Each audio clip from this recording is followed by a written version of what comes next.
여러분 안녕하세요. 최재형 기자의 3분 완성 시사상식 시간입니다. 저는 SBS 최재형 기자입니다.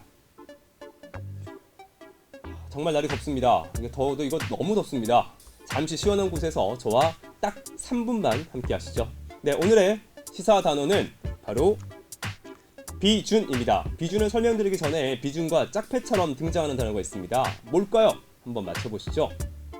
네, 바로 국회와 조약입니다. 맞으셨죠? 네, 그럼 이 조약이라는 건 뭘까요? 네, 사전적 의미는 둘 이상의 국가가 체결하는 규범입니다.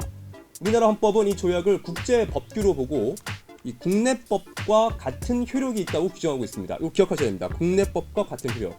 그런데 조건이 있습니다.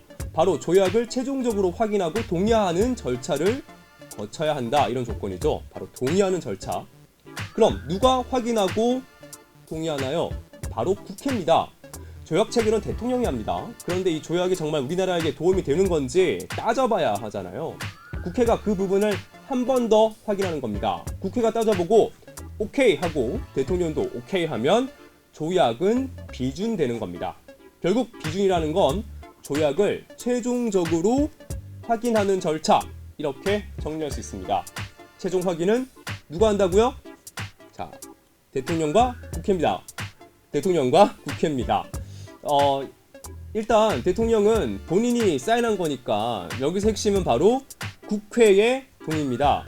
국회가 동의해서 대통령이 비준하면 조약은 어떤 효력을 가진다고요? 아까 제가 기억하라고 그러셨죠? 바로 국내법과 같은 효력을 가지게 됩니다. 그런데 꼭 체결하고 비준해야 할까요?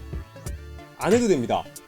비준이라는 게요, 다시 확인해보자 이런 의미잖아요. 그래서 법적으로는 비준할 의무가 없습니다. 대신 정치적인 비난은 받을 수 있겠죠. 하지만 이 비준이 안 되면 국내법으로는 또 효력이 없기도 합니다. 자, 한번 이렇게 생각해보죠.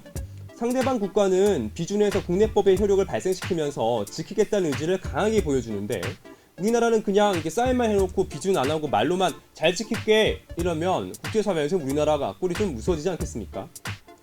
네, 오늘 이 비준이라는 단어를 많이 접하셨을 텐데요. 바로 문재인 대통령이 국제노동기구의 핵심 협약 비준을 추진하겠다 이런 기사가 많이 쏟아졌기 때문입니다.